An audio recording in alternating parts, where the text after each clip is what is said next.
Hello everyone, I am Daman Kim, the English instructor of IBSEPT, and today I'll be presenting to you tips and strategies for effectively dealing with the IB English A Language and Literature Paper 2.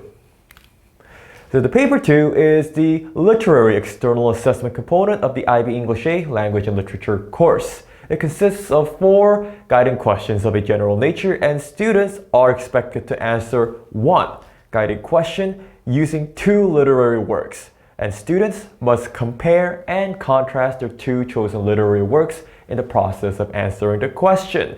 A literary work can be defined as a novel, 1 or 2 novellas, 5 to 10 short stories, 5 to 8 essays, a collection of poems, or an extract from a longer poem, so a poem of at least 600 lines.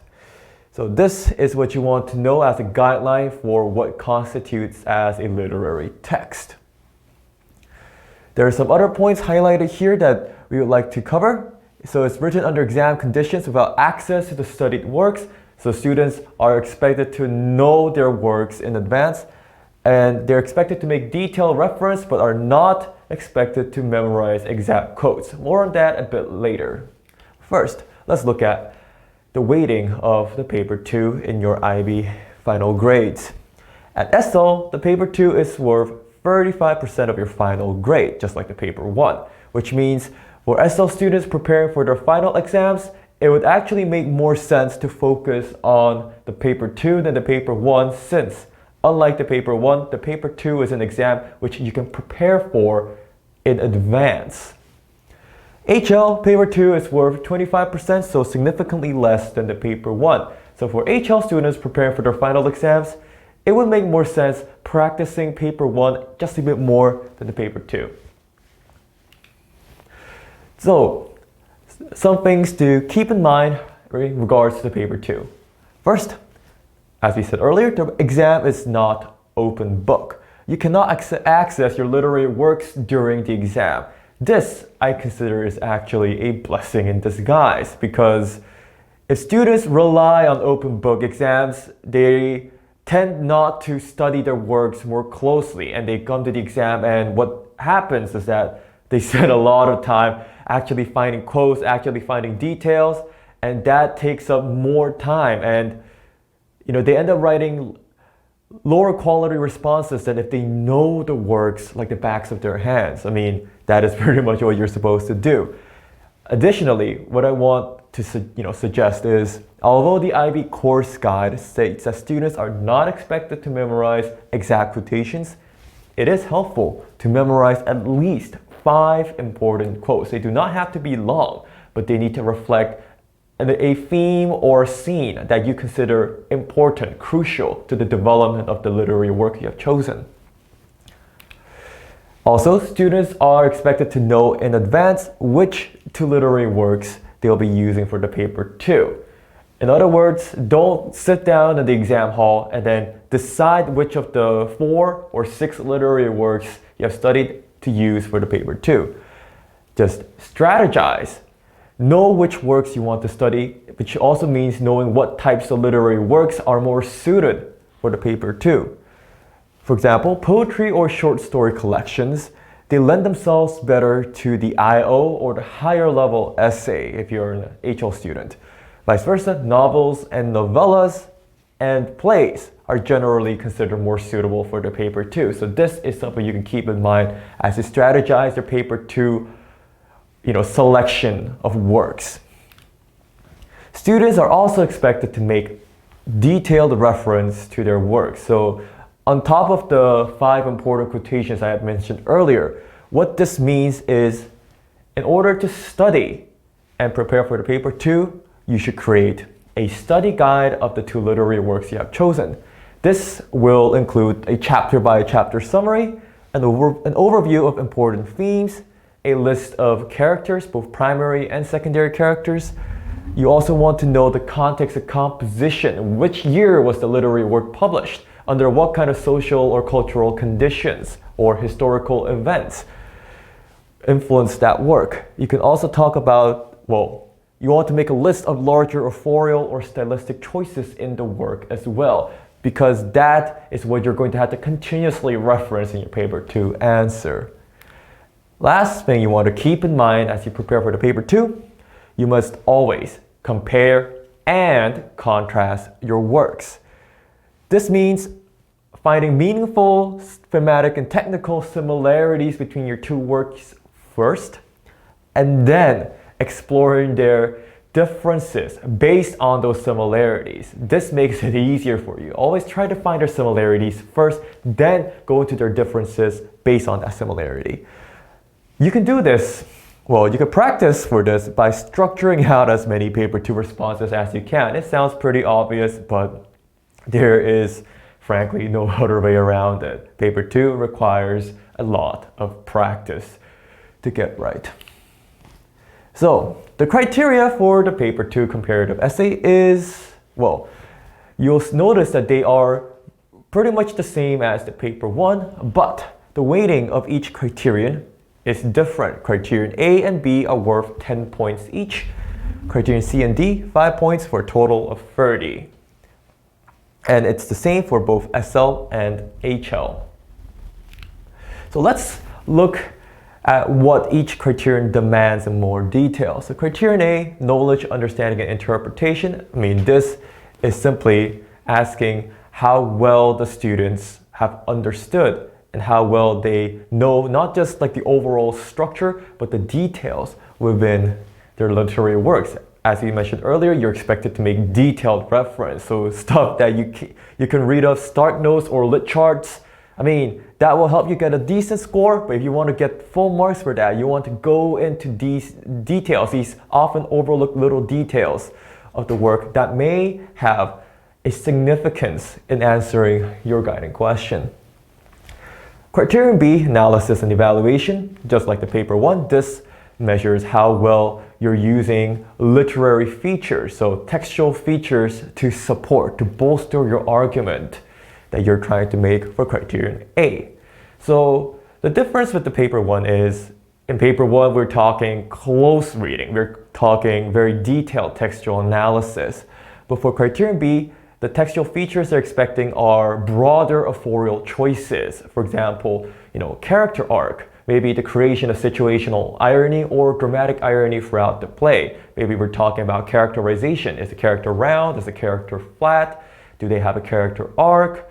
Maybe about the setting, the way the conflict is developed, how the narrator uses expository details, the like. So that is the kind of terminology you want to be discussing for criterion B, relevant terminology for the literary text types that you have chosen.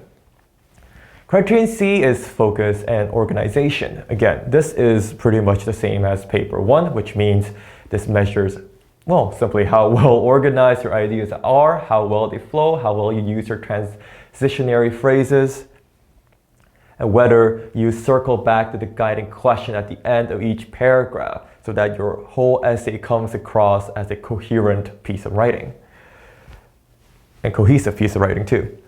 Criterion D, again, measures your grammar, your vocab, your sentence construction, your tone and register, same as the paper 1.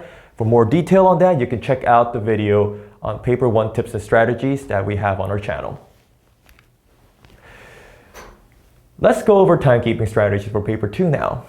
It's a lot simpler than paper 1, I can tell you that. Exam time is 1 hour and 45 minutes for both SL and HL students. During your 5 minutes of reading time, you're going to carefully read the 4 guiding questions you're presented with and choose the one that you feel is best suited for the 2 literary works you have chosen.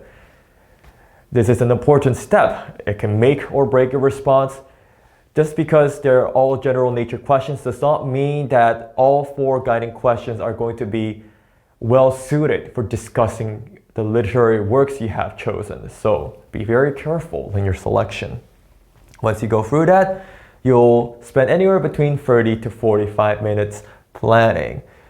Aim for about 35 to 40 minutes, and as with the paper 1, the main point is to plan out all your body paragraphs before you start the write-up. So you want to know exactly what each sentence of your essay is going to be say before you get to that section. 60 to 75 minutes for the write-up. The recommended word range for the paper 2 is roughly 1,200 to 1,600 words. And it sounds like a daunting prospect, writing that much out by hand during anywhere between an hour and 15 minutes. And not to forget, we also need to have an intro and a conclusion with 3 to 4 body paragraphs in the middle. And yes, I do understand that writing continuously and that much for an extended period of time is not going to be easy for many of you. So what you can do is to just practice writing responses out by hand. Increase your hand strength so that when the final exam comes, your hands don't cramp up, and just limit what you can do in actual exam conditions. So prepare yourself, train your hands. That is an often overlooked but important preparatory detail for the paper 2 as well. Whew, a pretty information dense slide here. So this is my paper 2 body paragraph template. So on top, you'll see a paper 2 style guiding question, and you'll see the 2 works that I have chosen to answer it. So I'm not going to go through all of this. You can read this, maybe pause the video just to have a better look. But what you want to do in the paper 2 body paragraph is as follows. First, you have the point sentence. The point sentence is going to have, well, it's going to deal with similarities using a thematic or technical connection. So you can see that I have identified the theme of masculinity and social eminence in both of the works I have chosen in regards to my guiding question. And the techniques that I've identified in both works are the same as well. We have anti-heroic protagonists who have tragic character arcs in both Othello by William Shakespeare and Things Fall Apart by Chinua Achebe. You'll move on to the evidence section now, where you just go into more detail about these similarities. So show the examiner how these 2 similarities are portrayed in your works. So you can read that. That is from Things Fall Apart. This is my evidence from Othello. I mean, I am kind of going over the big picture. If this was an actual paper 2, I would strive to put in 1 or 2 like smaller textual details for each work just to bolster my response even further. That is followed by the explanation section. So the first one is where you explain the effect of this theme and technique on the audience. And that is followed by an examination of the meaningful differences that arise from the similar theme or technique. I mean, these 2 works may be similar in that regard, but they will certainly have differences in the way they approach even the same theme, or even though they use the same technique, they might have different messages to convey regarding, their characters, their plot, and so on. So that is where you explore those differences, and the link is where you circle back. Explain the insight this process provides to you when it comes to answering the guiding question. Vice versa, you can also try to explore why these differences exist. So in the process, you can bring up ideas such as context of composition, or maybe the moral of a story if there is one that you can identify. So you do that, you'll have a strong paper 2 body paragraph. The paper 2 introduction can be treated quite formulaically, I think, from my experience. We have a hook sentence that hints at a global issue while addressing the guiding question. So you can read my example of my hook sentence for this paper 2. And this will be followed by an introduction of the 2 works. You could write this as 2 separate sentences, 1 sentence for each work, or you can just combine it into a single sentence. What you need to do in this sentence, you want to include the full titles and the full names of the authors. This is the very basic information you need to include in your introduction. This is where you show your audience that you know your stuff. If you can't give the proper or formal titles of your works or the full names of your authors, it is going to hurt the examiner's first impressions of you. So get that right. And of course, you're going to have to go over, or have a brief overview of how both literary works are relevant in answering your guiding question. That will be followed by your thesis statement. Much like the paper 1, the paper 2 thesis statement is an overview of what you're going to be doing in your paper 2 response, and as such, you can only write it once you know what all of your body paragraphs are going to be saying. So, put simply, it is an overview of the most crucial elements you've identified for answering the guiding question of your choice. You can read it. You'll see that I have left the template blank because I have yet to finish my free body paragraphs.